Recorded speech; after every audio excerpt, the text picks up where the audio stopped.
How do I start this?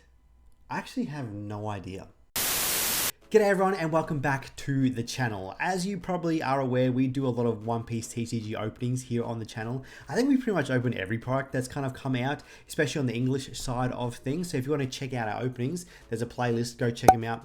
Bunch of videos, some great watches going there, some good giveaways. It's still kind of running for some of those openings. But today we thought maybe we'd try our luck at doing a tier list. Try our luck. We're just gonna try do a tier list, basically. Actually, kind of an idea brought to you by one of our Discord members. This is probably not the tier list he thought he was gonna get, but this is the tier list that is gonna be happening for all of you guys down here. And if you guys think my opinions are complete rubbish, bogus, I'll leave a link to this tier list so you guys can make your own tier list and pop in the Discord and then let me know why I'm wrong. Or if you agree with me, just pop in there and let me know that I'm a legend, that I'm right. Or you can just let me know in the comment section down below.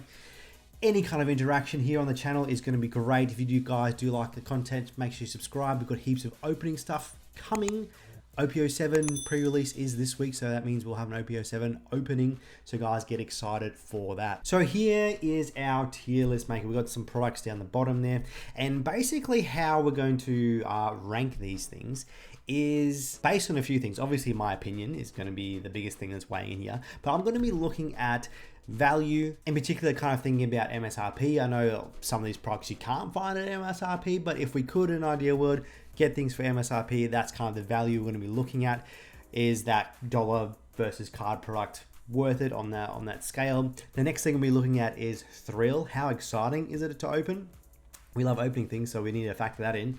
And then thirdly, the longevity or usability of that product. So is it something that's just going to be short-lived, short-term, or is it going to hold up a couple of months, couple of years down the track? So I kind of roughly gauge each product on a scale of 10 for each of those things, and that will help me determine what kind of tier they're going to be popped into. So first of all, let's start with the devil fruit down here. We've only got one, which is the gum fruit. It's actually pretty nice. It's like a life-size fruit that comes with 3 packs in it. It was 2 OP4 and 1 OP3, I believe.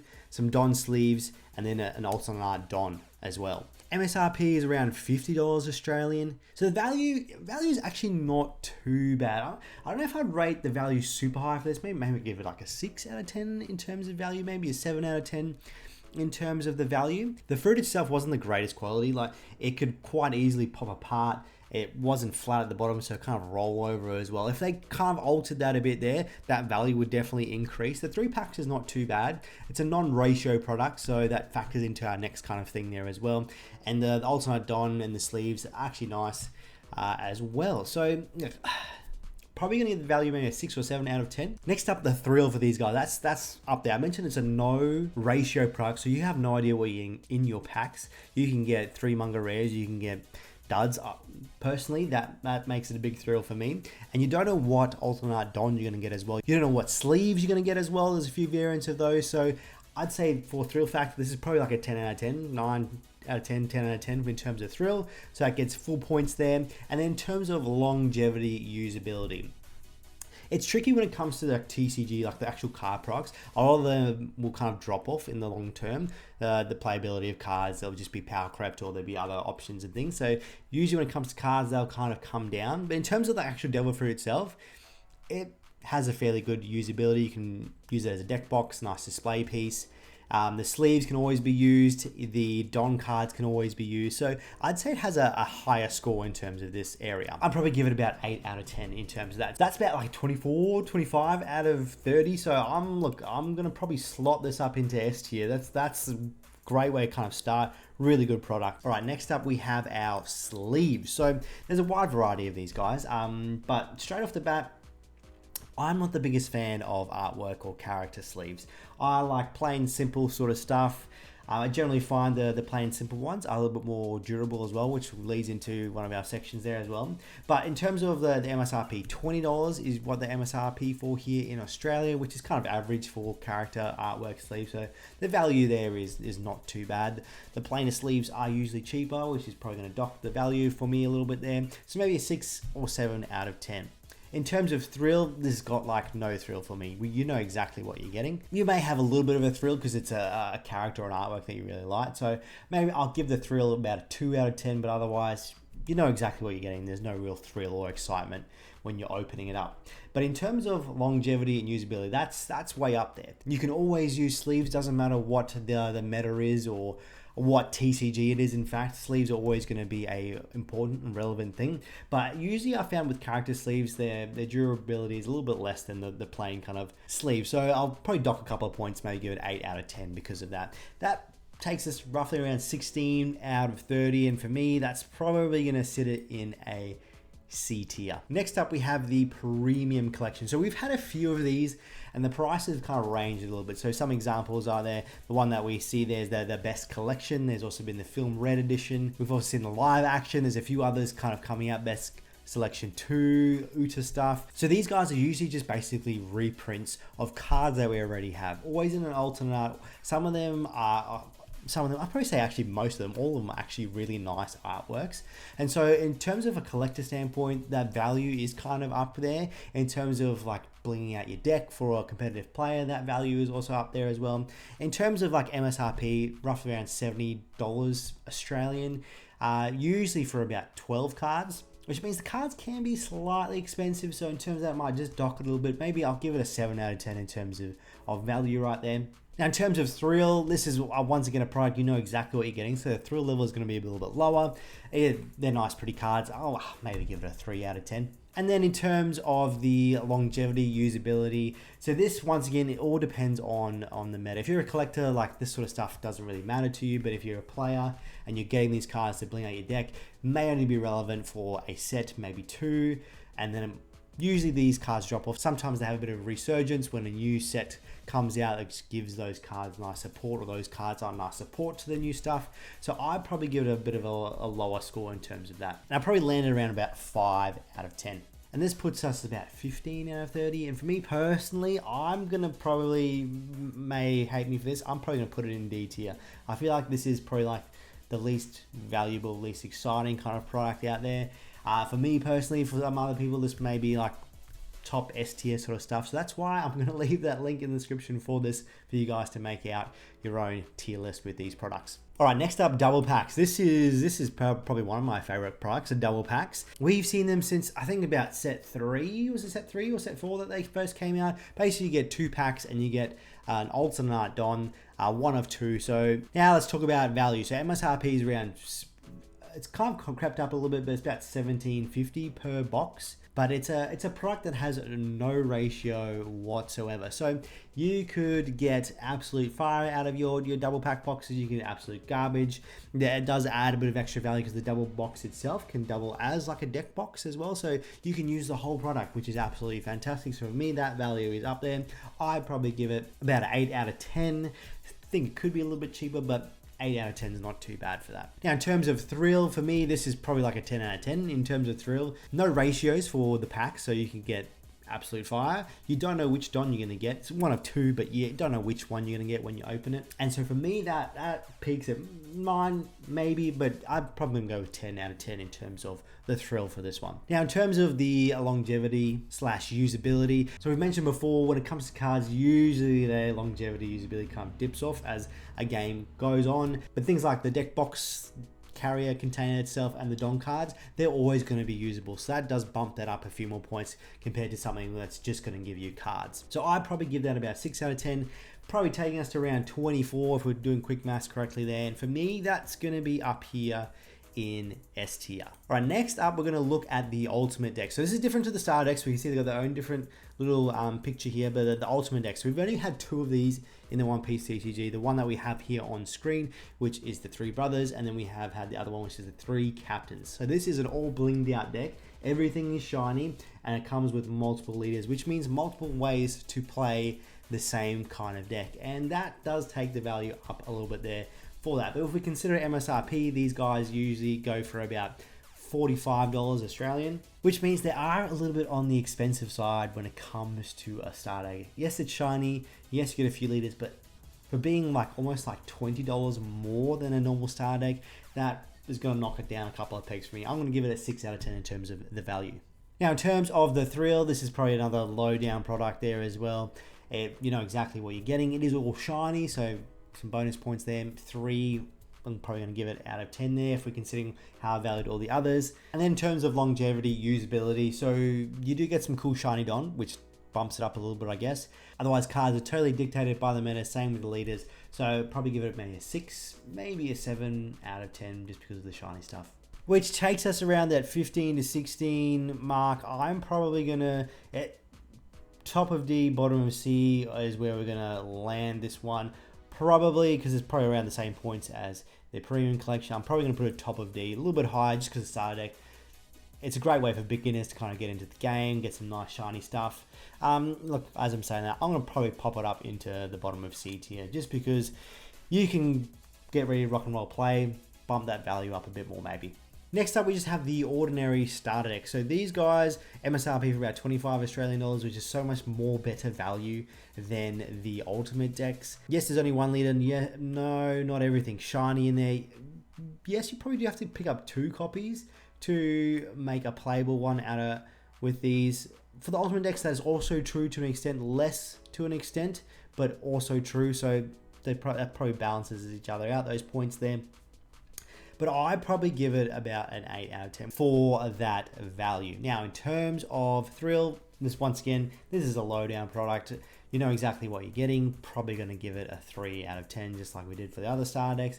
And then in terms of the longevity, usability, once again, this all kind of is dictated by the meta. We've seen some star decks that have always kind of had cards that have been relevant, which has bumped their value up crazy. And we've seen some that have just had pretty much no play at all. So it's kind of like a mixed bag there, which is kind of the same thing with any kind of card set there. Probably going to give it about 5 out of 10, which probably puts us around the same kind of points as the star deck. I'm probably going to put it a bit higher than the ultimate star deck just because I think the value is just a little bit better than what the ultimate decks offer you. All right, booster boxes, here we go. The main thing, the thing that most people open, most people get their hands on, booster boxes. So in terms of value, MSRP for these, retail for these guys, was started about 156 Australian, now is about 189. So slowly kind of crept up there. You get 24 packs of goodness, and it's definitely the cheapest way to buy packs, so that value is going to be up there. Probably give it about an 8 out of 10 for the value. Now when it comes to thrill, it is a ratio product, which means you know you're going to get a certain amount of hits in a box, usually around 7 supers and then 2 to 3 kind of bigger hits in your alternate arts. Plus, you know you're going to get a 1 to 2, depending on what set, alternate dons as well. So you kind of know what you're getting, but you kind of don't as well. So that thrill factors is up there, but I'm not going to give it a perfect score in terms of that thrill factor. We'll probably give about a 7 out of 10. Now, in terms of the longevity, usability of this one, this is once again all just dictated by the meta. I'm probably just going to give it a 5 out of 10 for that fact there. And this lands us around 20 points, so I'm probably going to pop it in A tier. Now, if we're going to ask me what to rate the sets, which one would be the best, we could do a whole video on this, but I'm probably just going to say quickly, OPO 5, probably the best set for me. They've got the Oda Alternate Arts, Oda Signature, you got the 3 manga rares, that automatically kind of just puts it at the top for me. Second, I'll probably say is OPO 1 for me. And then kind of the rest, probably like EB01 is probably the bottom of the tier there. The rest of them you kind of bunch in together. Maybe put OPO 3 and 4 more close to the bottom, and OPO 2 and OPO 6 close to towards the top of that. But definitely number 1 for me is OPO 5. That's just a great set. All right, next up we have the playmats and deck box combo. There's a few of these floating around. As you can see, got the Ace one here. There's a Law, Captain Kidd, Luffy. There's a few of them floating around. And these guys, like their MSRP is around 80 Australian dollars, I believe, which is a little bit expensive. If you ask me, I've never seen them sell for that much. Always well below that. So for me, that's going to put the value fairly low, maybe like a 4 out of 10. In terms of thrill, like once again, this is a low thrill product. You know exactly what you're getting. The deck box, the playmat. If you like that character, maybe that thrill level is up there for you. So maybe about 2 or 3 there. And then next up, the longevity usability. This is probably a 10 out of 10. These guys are great. The deck box is probably not the greatest quality. It's just a fold-up cardboard one that you can set up. But it's decent quality for what it is. And obviously, you're mainly buying this for the playmat, which you can use all the time. You can rep your favorite character with that. So yeah, that's gonna be a 10 out of 10 for me. So that puts us around like 17-ish kind of points there. And I'm probably gonna say that's our first B tier entry product right there. Could have been cheaper for the MSRP, but like it usually sells below, so you're not really getting ripped off in terms of your value. You're usually getting your value there, so it's a B tier for me there. Next up, we have the special anniversary set. So we've got the Japanese one, and over here we've got the 25th anime one. This is just basically like this product here, the playmat deck box, because that's basically what it is. It just comes with a plastic deck box rather than a cardboard deck box, which also has a card divider in it as well. Yeah, this guy is actually a smaller playmat, so it's kind of ruined it for me in terms of that. But we're not talking about this. We're talking about this product here, the Japanese first anniversary. We've got an English kind of one. It's not the same, it's different, coming out soon. But this includes a few products, which is actually pretty nice. You get a playmat, you get a deck box with a divider, you get sleeves, you get 3 alternate art cards, and you get this nice quality box that it all comes in, which you can use to keep it in, use it for other things as well. So MSRP for these is like a whopping 240 Australian dollars. Like, it's expensive, that's for sure. I don't think this is another product I've seen sell for that much. It's always well below, which is nice, but MSRP is a bit high for me, I'd say. So that kind of will drop the value down, maybe give it a 4 out of 10. In terms of the thrill for these guys, actually really quality product, nice product to open. Just on that fact, because we know everything that's going to come in it, I'm going to give it a 5 out of 10 just because it has that. It's a nice premium quality kind of feel to it. And then in terms of the longevity, usability, I'm probably going to give this a 9 out of 10, not a 10 out of 10, just because of those promo cards that come with it. Most of them have kind of stayed relevant to a degree, but they kind of go in their waves. Relevant, not relevant. So that's going to knock it off 1 point for me. Brings us around like 17 kind of points. I'm going to pop it just above the sleeves. I'd say better overall than the sleeves. Obviously way more expensive than sleeves, but I'd probably say it's top of C tier at this stage. Next up, a gift collection. This is actually not a bad product at all. So this one MSRP is for about 45 Australian dollars. Comes with 5 packs. Some alternate art stuff there as well. Deck box. This was pretty up there in terms of the value there. I'd probably give this like an 8 out of 10 in terms of value. Nice amount of packs, got some good alternate art stuff, got a deck box. It's up there in terms of that value. The thrill, I would say, is also up there. Give this one a 10 out of 10. It's a non-ratio product as well. You don't know what you're getting in terms of your alternate arts. There was a nice big set with those as well. The only thing you definitely knew you were getting is the deck box.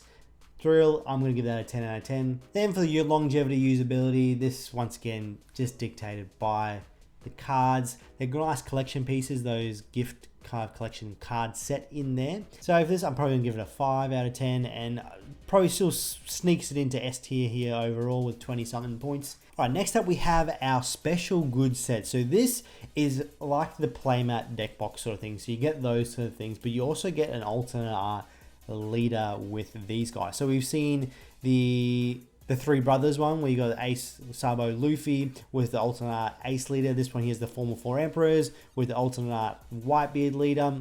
These guys retailing between 80 to 100 Australian dollars, and like, it's not too bad. Like, if you were just paying that much for the deck box and the playmat, I'd say that's not great. But the alternate art leaders hold some nice value there. So in terms of value, maybe give it a 6 out of 10. The 3 of these guys, you know what you're getting. Give it a 3 out of 10 just because they look pretty cool. And then in terms of longevity usability, that's up there. I'm not going to give it a perfect score just because the leader is not always something that's going to hold high value or always be usable. So knock it down a couple of points, maybe give it an 8 out of 10. So this one, I'm going to pop up here with the playmat deck box, kind of on the same kind of tier level right there. All right, last one that we're going to talk about is the ballistas. These guys are probably up there in terms of one of the most expensive ways to get packs. Sometimes not as expensive as some of these other products that contain packs in terms of the value of the actual pack. But that's the only thing you're getting is a pack. But yeah, comparing it to a booster box, definitely cheaper in terms of getting packs in terms of a booster box. But I'd say up there in terms of value, maybe give it a 7 out of 10. The thrill, these guys aren't completely a non-ratio product. If you buy a case of ballistas, I believe you're meant to kind of expect a certain amount of things. We haven't got a lot of these in Australia, and places that do get them, they go fairly quickly. So I haven't opened that many to be able to kind of confirm or deny that. I'm sure there's some people out there that have. But in terms of the thrill, I'm probably going to give it about an 8 out of 10 because it's not the same kind of expected ratios as a booster box. But I believe there is some sort of expected ratio within a case. I'm not exactly sure what that is, but I'll give it an 8 out of 10 in terms of the thrill. And then the longevity usability, just gonna give it a 5 out of 10 just because it's all based on the cards in there. And for that, I'm probably gonna pop it up into A tier as well. Probably say the booster box is still better overall than the blister itself. Now, looking over this, would I change the order of any of these in here? I actually don't think so. I'll probably keep this here. So S tier, Devil Fruit, that's a great product. If they kind of fix the design with the actual fruit itself, I'd say this product is just going to be a killer. We'll see how it goes with the new one that we've got coming out there. Double packs always great kind of value, especially in terms of their thrill. Sometimes you feel a bit gypped because you don't get anything in it. That's usually only 1 or 2 of these guys in a full display that you'll kind of get really gypped. And these guys here, the gift collection, I'd love to see more products kind of like that there. Now, actually, on second thought, like going back how I was going over things, I think the starter decks actually need to be bumped up. They probably should belong in B tier. I don't know what I was doing in terms of my thinking, my maths. They're definitely more valuable, better products than the anniversary and the sleeve. So this is probably what I would end on right here. So that is my tier list for One Piece TCG products. If you agree with me, let me know. If you don't, do your own one. Pop it down Discord and let me know why I'm wrong. Love to hear it. Thank you so much, guys, for checking out this video. Make sure you stay tuned for more. Stay beautiful, and we'll see you all in the next one.